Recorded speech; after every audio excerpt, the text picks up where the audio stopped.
páči na punku? Všetko. Čo všetko? Hlavne v prvom rade sloboda o tom, že robí si čo chceme, neobmedzujem ostatných. Nevieme! Nevieme! Nevieme! Nevieme! A tete bojujeme! A tete zabíjame! A tete ide! Stojíme!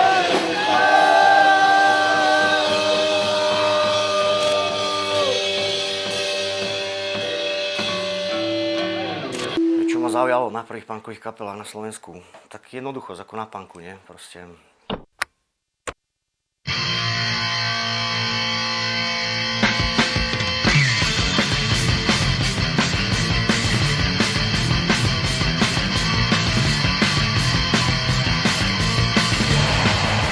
Moje prvé stretnutie s punk rockom bolo tiež niekde na konci základnej školy. A bolo to s albumom Útok na špicu hitparády od Zóny A a od Davovej psychózy Antropofobia. Takže to boli také prvé zoznamovania sa s slovenským punk rockom.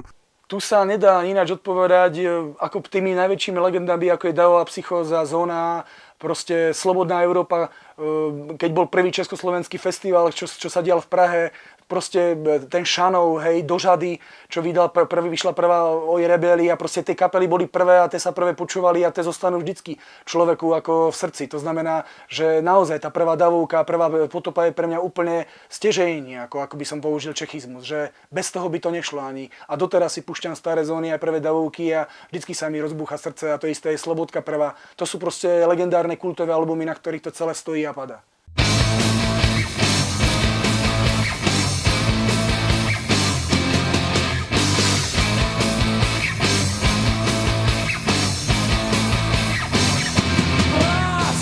Bolo to ešte na gymnáziu a po maturite som začal koketovať s myšlienkou začať hrať aj tú hudbu. No už som bol dohodnutý s Ozím a so Sveťom, že teda ideme do toho a Sveťo došiel v nedeľu na jednej bratislavskej burze s informáciou, že teda rozpadol sa aj Paradox a že je voľný spevák a gitarista, takže by sa to dalo v takejto zostave spraviť. V byte sme mali prvú skúšobňu na Dolných Honoch. Tam sme nahrali aj niekoľko skladieb, ktoré sme nahrali na kazeťách, takže sme to aj v podstate zachytili. Došiel zhodou okolností Robo Horňák, ktorý pôvodne mal v tejto kvázi zábavovej kapele hrať na kláves a on, že ja mám aj nejaké také veci, ktoré sú trošku inakšie, ale také aký je momentálny trend, takže skúsme toto. Tak sme začali hrať prvé veci od Roba Horňáka a to boli presne tie 3 akordy, 4. akord v refréne, 5. vymyslím si, že pod pseudosolom a vznikli prvé veci, s ktorými sme chodili na rôzne bratislavské súťaže. Toto bolo také naše prvé stretnutie s punk rockom.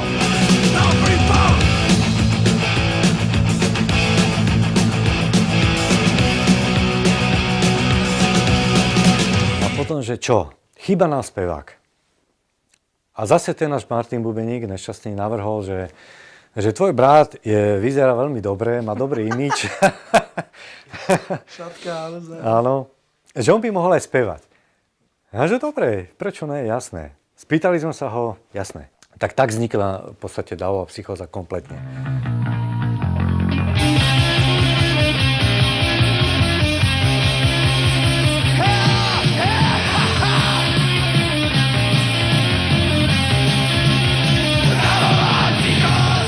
Kapela Zóna koncertuje doteraz, ale úplne v zmenenej zostave. Napriek tomu som ju vo februári 1990, áno, s Ozim opustil a spolu so Sveťom a neskôr, možno o 2 dní, whisky k tomu pribudol a vznikla kapela Slobodná Európa.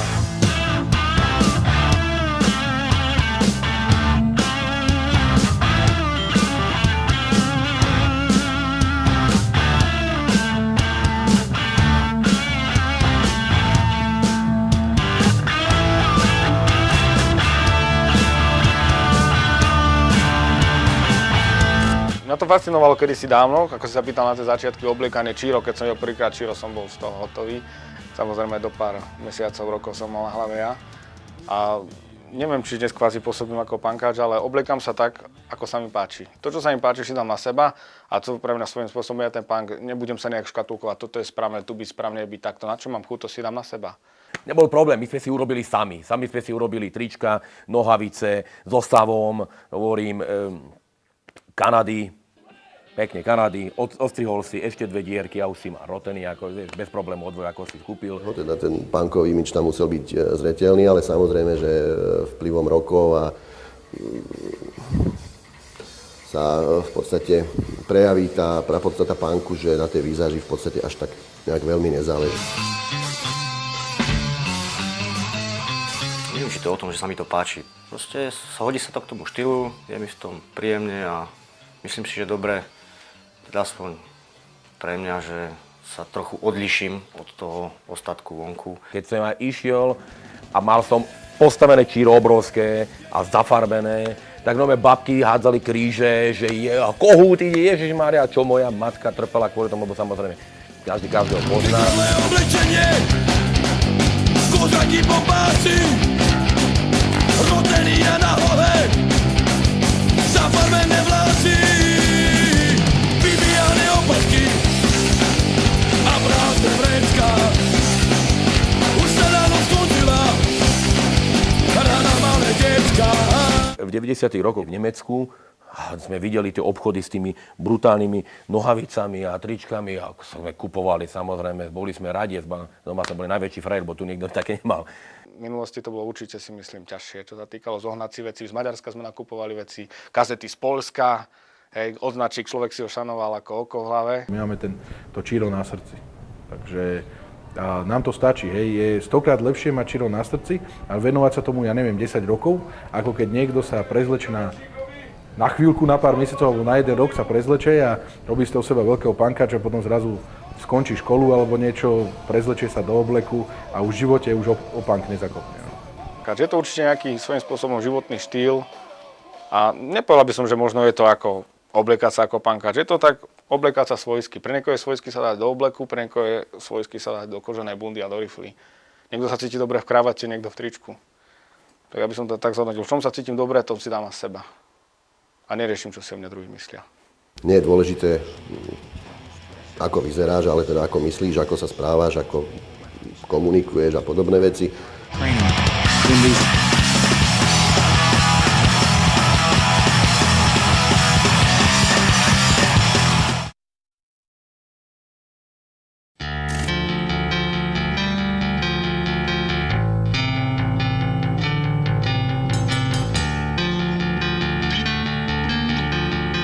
Ako ma napadlo sklbiť punkovú scénu s literatúrou.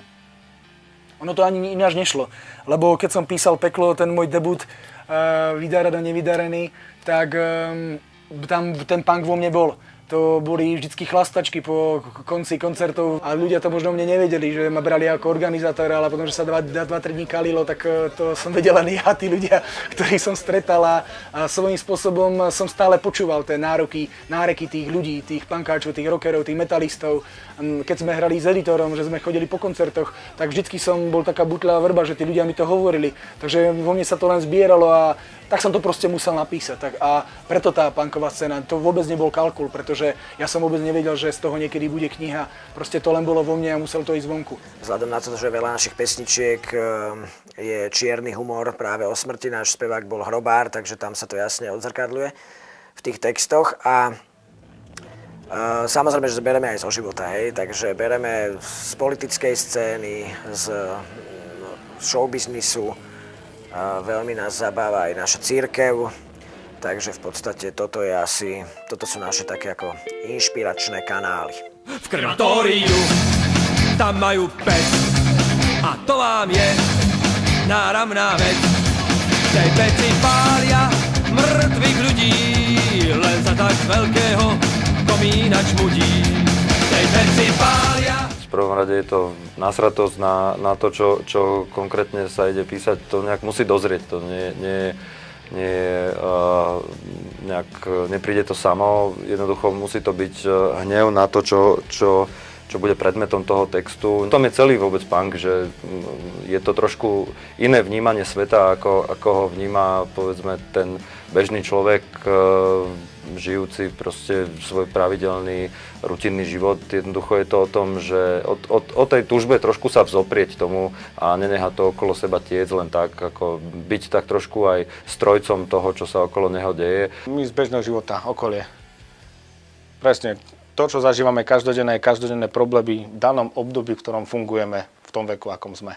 Myslím, že moc nezávisí od toho, že ti vtedy pred 10 rokmi, o 20 rokov. Ten spôsob písaných textov je taký istý. No. Akurát tá inšpirácia k písaniu textov je vždycky iná. Za socializmu bola jednoznačná. Odpor proti komunizmu a socializmu.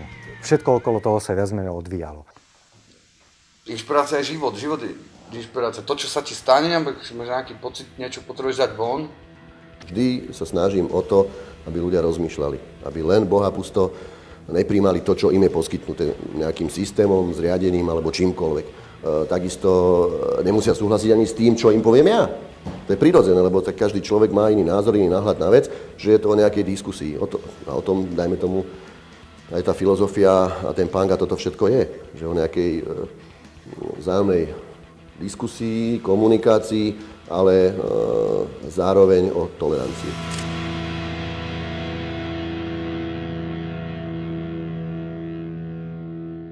Není nič lepšieho, keď stretneš starých kamarátov a vidíš, že nie si ty starý jeden idiot, ktorý to ešte tlačí, ale ideš čo aj do Prahy, do toho klubu a tam je ten istý organizátor, už to tlačí 20-25 rokov a ideš do Košíc a tam ďalší kamarát má klub a zase ďalej a stretneš tých istých a takisto aj z kapiel a to je ako jedna veľká rodina, veď my sa poznáme toľko a zase kapela ako konflikt, ako náš, tak my sme viac spolu ako s manželkami, no. Preto niektorí aj sa rozviedli, no. Niektorí, všetci sa rozviedli, no. Renčine mám kamaráta, on má manželku, majú 2 malé deti a chodívajú na každý festival, koncert, deti tiež oblečené úplne akože v punkových veciach. Takže dá sa sklobiť punk s rodinou, ale vieš, je to obmedzené zase to financiami. Proste keď beháš, zostaneš punkáč, ale už na tých akciách ťa bude čoraz menej. Pretože rozmýšľaš, kde dáš peniaze, či do rodiny, alebo na tú hudbu. Keď máš priateľku, frajerku, respektíve manželku, kandidátku, punkačku alebo rockerku, tak sa to samozrejme dá spojiť. Ak to nemáš, tak buď si to vychováš, alebo proste sa budete navzájom akceptovať. Všetko sa dá sklobiť. Ale rodinou by som to nezval, partiou. Dobrá partia. Je to dobre, keď prídeš, hlavne na festivaloch. Prídeš na festival a vidíš tam celého Československa, po prípade pár Poliakov, vidíš tam kamarátov a stretá sa s nimi pravidelne na tých festivaloch. Tak je to také, rodinné. Teda vtedy je to nesklubiteľné, keď sa venujem 100% punku a 0% rodine. No a ja som bol 9 rokov v živote počas pôsobenia skupiny Zóny A a chvíľu aj počas existencie skupiny Slobodná Európa ženatý. A venoval som sa veľmi hudbe a myslím, že minimálne rodine a skončilo to rozvodom. Takže treba to brať s nadhľadom a zdravo. Že nie byť celý deň hlavou ponorený v punk rocku a kašľať na svoje povinnosti, ale proste brať to skôr ako zábavu a vtedy to ide. No a čo sa týka zase manželiek a kamarát, no ja neviem, to zase musia byť strašne tolerantné, keďže vedia, že žiť spolu s muzikantom alebo s hercom, to je to isté, to sú ako kočovníci, takže treba tam byť veľmi, veľmi tolerantný. Myslím, že pre väčšinu ľudí, ktorí hrajú, tá pre nich kapela je asi rodina, lebo určite ma tak vnímajú aj chalani, že všetky podstatné veci pre mňa, čo zažívam v živote, tak kapela tam vždy je so mnou nejak, či už predtým, alebo potom vedia o tom a kapela je pre mňa silná časť môjho života. Veľmi silná. Ako tá rodina, to je správne slovo. Tak to je fakt už veľmi dávno. Čistejší bol vzťah kamarát. bratov. V dnešnej dobe čestnejší sú ľudia, kde je málo. Odpor, nesúhlas, kľudne protest proti veciam, s ktorými vnútorne nesúhlasíš. Neverím vám ani slovo z toho, čo tu nám nahráte. Nebudem žrať vaše hovná, ja nie som na špagáte. Vymyslený Usama Bin Laden, ako strašák pre deti. Punk je možnosť povedať s niečím, s čím nesúhlasím. Už aj keď niektorí ľudia si to treba s tým výzorom, že nesúhlasím s týmto, tak výzorom dávajú, nechcem byť ako vy. Budem inakší, lebo sa mi to tak páči, niekto to možno robí, lebo chce, ja neviem. Ale punku sa dá povedať veľmi veľa vecí, proti ktorým človek je. Určite áno. Je to boj a myslím si, že pre niektorých možno celoživotný boj, kde môžu ním vyjadrovať veľa vecí. Bolo to k niečomu dobré, že ľudia sa zamysleli, že aha, je to aj niečo iné, nie sme to len všetci zaškatulkovaní a že nejaké stádo sme, ale že proste tam ľudia začali jednoducho vybočovať a proste, že už sa to nedalo udržať. Nepotrpím si na to, aby som proti niečomu bojoval. Skôr ma zaujíma, že ako to, proti čomu bojujem, sa dá vylepšiť a napraviť. No, to už dávno ma začalo zaujímať. Pre mňa pankača je to boj pre druhého, je to pičovina bezvýznamná. Každý si myslí, že proti niečo bojuje, vieš, no takže... Ale je to určite to je boj nejaký. Dlhý a bezvýznamný, by som povedal. Aj keď veľa ľudí sa tvári, že je to boj, ja si myslím, že je to v prvej rade druh zábavy. Je to normálny rock'n'roll, tak znejúci ako znie. A je to jediný hudobný žáner, kde v textoch sa zabrdá do politiky, do štátneho zriadenia daného štátu.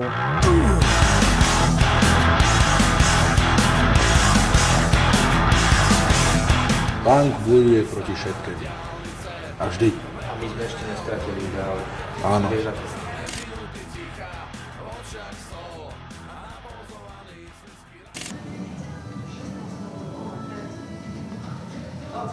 Hej, že 80. roky, že nie je mŕtvy, tak teraz už asi tiež ostáva mi kričať len, že Punk's not dead. Že nie je mŕtvy, ale či zomre, alebo vydrží, neviem. Dneska je tu dosť veľa iných hudobných žánrov, ktoré sú veľmi silné a ovplyvňujú viacej mladých ľudí, viacej ich to baví. Každý jeden štýl začal nejakým undergroundom, vyšvil sa, potom čakala nejaká budúcnosť a punk sa teraz vyvíja do toho úplného, do tej popularity a uvidíme, kde skončí. Bude to tu stále, lebo dobrých punkáčov, dobre hrajúcich kapiel je ešte stále dosť. Skôr prežíva, ako by niekde nejak veľmi smeroval, že buď sa teda nejak nadýchuje k niečomu, alebo teda sa nejak revitalizuje, alebo očisťuje, alebo neviem, ako to nazvať. Veľmi rýchle sa to dostalo do undergroundového sveta, v ktorom to zostalo a v ktorom je to pevne zakorenené a stále to funguje. A ja si myslím, že to zase smeruje veľmi, veľmi dole, kedy ten punk odíde a na tej kapely bude chodiť naozaj že málo ľudí. 20-30 ľudí a ten punk pôjde do undergroundu, tam, kde patrí. Verím, že keď budeme mať od tých 20 rokov 55 a viac, že ešte budeme hrať. To by som chcel, aby sme tam dosmerovali. A možno aj pogovať niekde ešte na nejaké dobré kapelky. Keď sa zadarí, barla sem, barla tam, ale môžeme ešte aj zapogovať. Smeroval niekedy niekam pán? Ja si myslím, že to bude stále. Bude tu stále a keď nikom inom, tak bude žiť v nás. Keď to není o tom undergrounde, o tom punku, o tom posolstve, o tej radosti, ja vrajím, nech sú ľudia aktívni, to chce to, iba to a punk potom nepôjde do takej piče, jak je teraz, lebo vrajím, mňa osobne, neviem ako však chalani, ako to je, ale mňa osobne, ja radšej budem doma sedieť, ako by som mal ísť aj za nejaký honorár, ísť niekam do piči zo seba robiť kokota.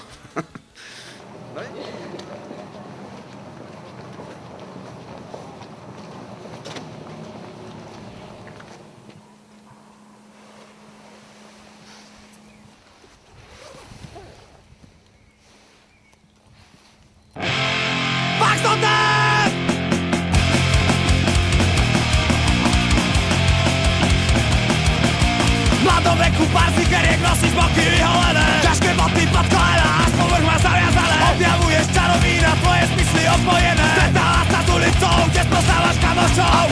A pak, to je tvoja cesta. A pak, nevieš vlasiť svet. A pak, vidíš mŕtve mesta. A pak, kričíš Back so dead.